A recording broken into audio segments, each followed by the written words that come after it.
Higgs boson, Chandrashekhar limit, string theory, neutrinos. quantum entanglement. कुछ समझा क्या? Ever felt bored and confused while reading lengthy physics textbooks or articles? Yeah, on God, bro. I'm Arnav, And I'm Pratham. and welcome to Quark Talk, where we decode all the complexities and simplify these intricate concepts in physics. They may have seemed too complex to understand until now.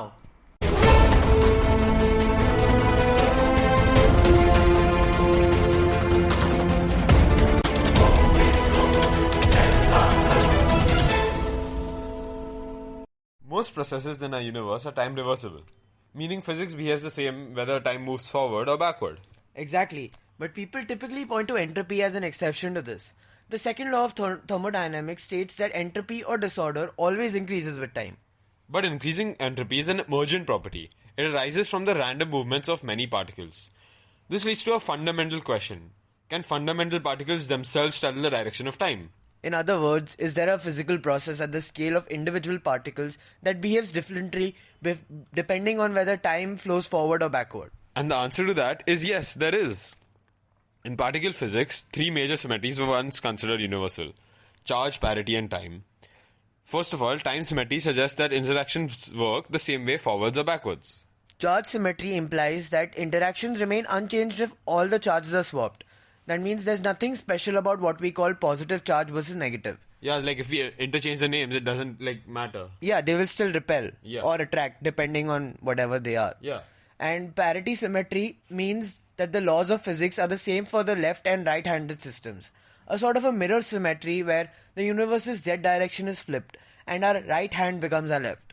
These three symmetries, charge, parity, and time, or CPT, were believed to be universally respected by all fundamental particles. However, in 1956, a paper by Li and Yang pointed out that parity symmetry had never actually been experimentally tested in the context of the weak force.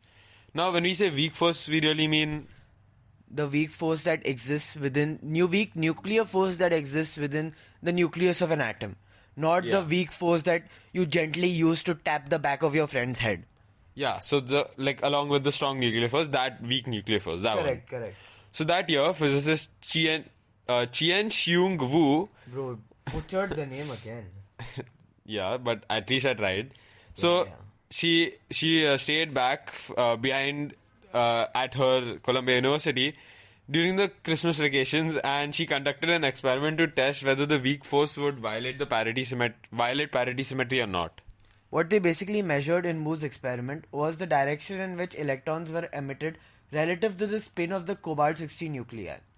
So basically, cobalt-60 is like a radioactive atom and it releases electrons from its nucleus through a process called beta decay, basically. And the electrons are simply beta particles. Yeah. Simple as that. To understand this under parity symmetry, consider the mirror image version of the experiment. In this mirror, the direction of the z-axis is flipped, but the direction of the nuclear spin remains unchanged. This is similar to a physical object that rotates clockwise in the mirror while still appearing to rotate clockwise. So basically, like if you have like a beach ball in the real world and you're rotating it clockwise, and in the mirror, it's still clockwise. Exactly. Yeah. So that's why the spins of the regular and the mirror nuclei are aligned in this mirrored version of the experiment. So if parity symmetry holds true, then the electrons emitted should be equally probable to go both left and right, like both ways, Yeah. which would result in identical outcomes for both the normal and the mirror image experiments. But of course, this didn't happen because physics is physicsing. So, Wu's experiment shattered this expectation. When a cobalt-60 nucleus decayed, the electrons were predominantly emitted in one direction, the positive z direction.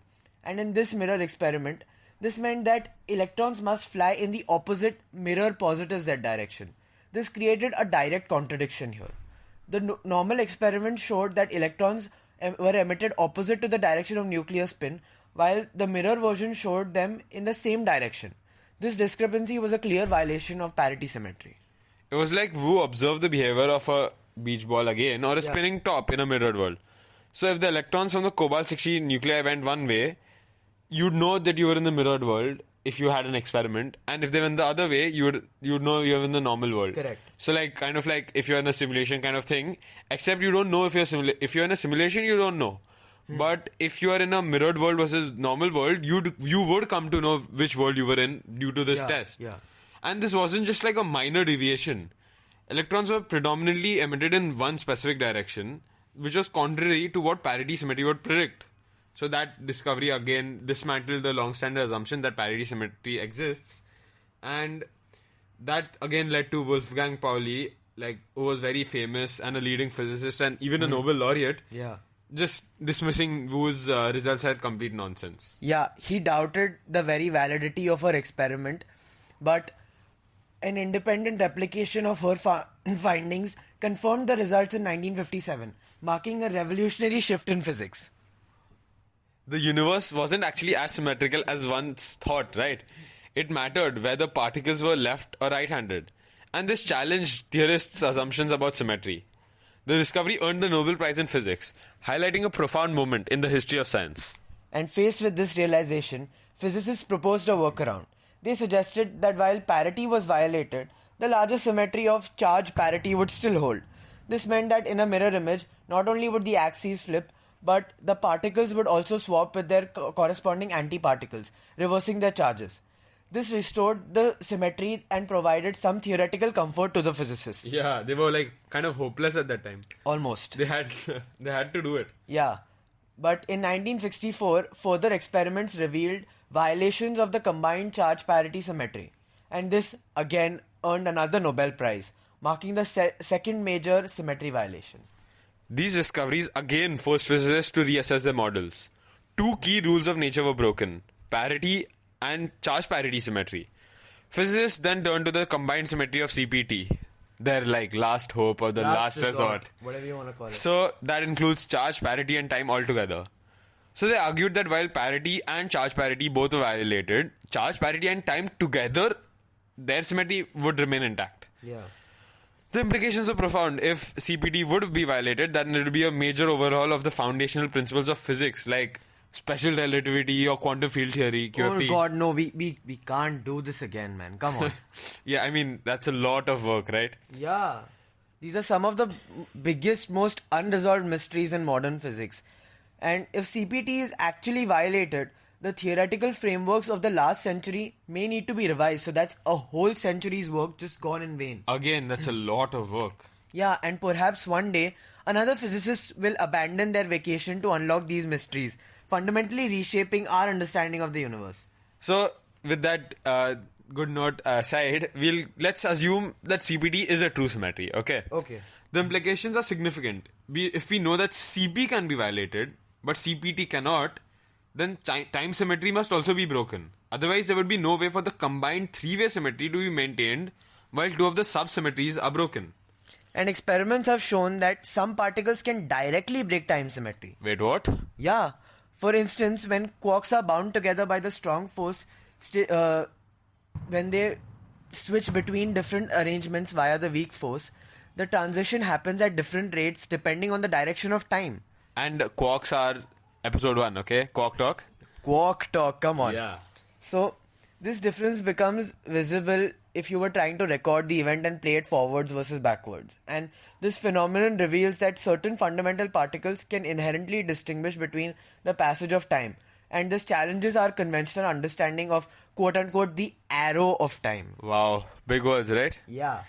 So, is CPT also unbreakable or will it fall next? This question represents one of the, again, biggest unsolved mysteries in physics today. Please don't let it break. Please don't let it break. That's a lot of work. Again, that's like a lot of work. So, if it was violated, then again, we'll have to change everything, and then we to be honest, we still don't really fully understand why time flows only in one direction, like the arrow of time you were saying, right? Yeah. Like, as physicists, like, we don't know that. Like, it's all still question marks. It's just uncertain. The only certainty is uncertainty. Correct. Over time, each of these symmetries has shown to be violated, but this ongoing exploration into CPT symmetry represents the final frontier.